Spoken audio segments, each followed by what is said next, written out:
जहां भी आपको मौका मिले लोगों तक अपनी बात पहुंचाते हैं। पार्लियामेंट का इलेक्शन है, लोगों से वोट मांगने के लिए हम जाते हैं जहां जहां लोग, चाहे वो 10 हो, 20 हो, 1000 हो।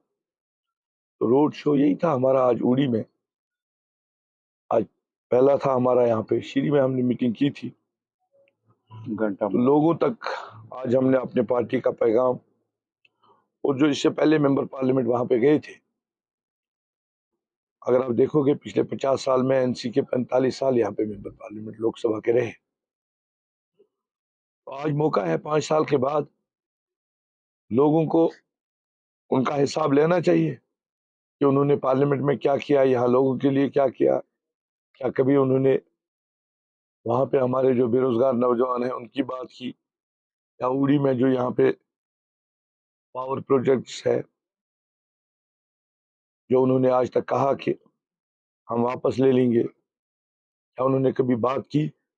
आज आप अपना वोट उस पार्टी को दें जो आपकी बात, यहाँ उड़ी के इन पावर प्रोजेक्टों की बात, जहाँ पहले हमारी हुकूमत जब थी तो 100 रुपया बीपीएल वालों को देना पड़ता था महीने का, आज वही 1040 तक पहुंच गया है। इन लोगों को हमने वोट बैंक के लिए इस्तेमाल किया गया है, बात तो किसी ने की नहीं है। मैं तभी कह रहा हूं कि 45 साल नेशनल कॉन्फ्रेंस के एमपी रहे, तो उड़ी के लिए क्या उन्होंने किया, तो उसी का आज 5 साल के बाद लोगों का उसका हिसाब लेना चाहिए। जहां मैं कह रहा हूं कि जहां 100 रुपया बिजली फीस था वहां आज 1040 है। अगर आप देखोगे कि पूरे नॉर्थ इंडिया में जो बिजली जाती है वो उड़ी से जाती है।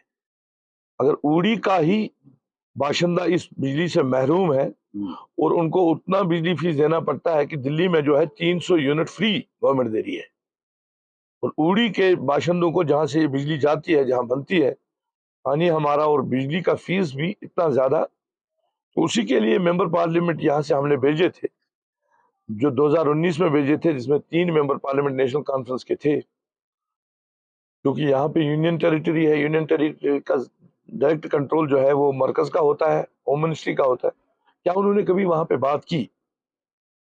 तो आज लोगों को वोट डालने से पहले एक बार कम से कम 5 सालों का हिसाब इनको लेना चाहिए। 40 साल तो चलो हम भूल ही जाएंगे इनके, क्योंकि 40 साल में भी इन्होंने कुछ किया नहीं। कम से कम इन 5 सालों का हिसाब तो लेना चाहिए, जहां पे हमारा यहाँ पे स्टेट में न यहाँ पे कोई असेंबली थी, ना कोई एमएलए था, ना कोई मिनिस्टर था, चीफ मिनिस्टर था।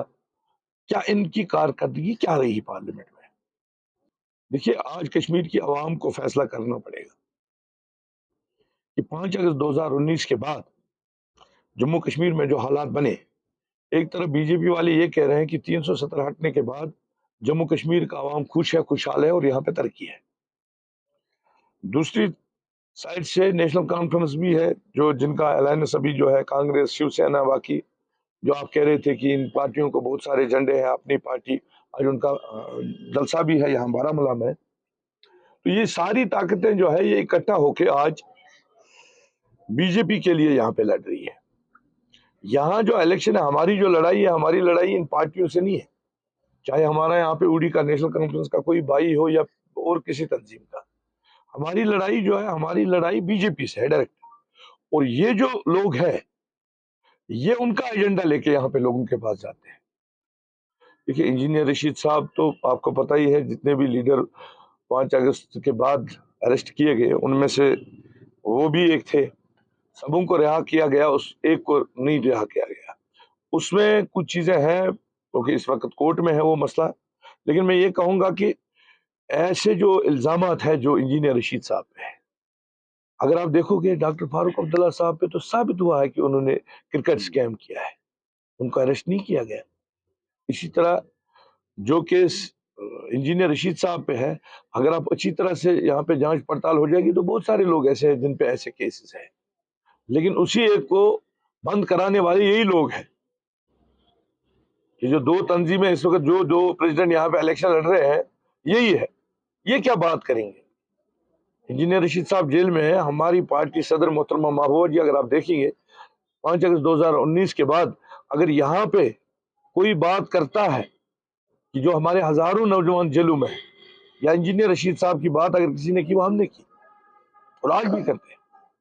آج 2 مہینے پہلے، آج تو ابھی وہ الیکشن میں کھڑے ہوئے، اگر آپ دیکھو گے، آپ یوٹیوب اپنا کھول لیجئے، میرے جتنے بھی بیان جب بھی میں نے کبھی پریس کانفرنس دی ہوگی یا کہیں پہ بات کی ہوگی یا پارلیمنٹ میں نے ان کی نہیں، سبھی جتنے بھی لیڈرز بنتے ہیں ان کی بات کی ہے. موقع دیا اور لوگوں نے مجھے موقع دیا تو میں نے یہ وعدہ کیا ہے کہ میں پہلے دن پارلیمنٹ میں جو ہمارے ہزاروں نوجوان جو بے روزگار یہ بے گناہ جیلوں میں ہیں باہر کی ریاستوں میں، اس کے ساتھ ساتھ انجینئر رشید صاحب کی رہائی کا مطالبہ میں وہاں پارلیمنٹ میں کروں گا.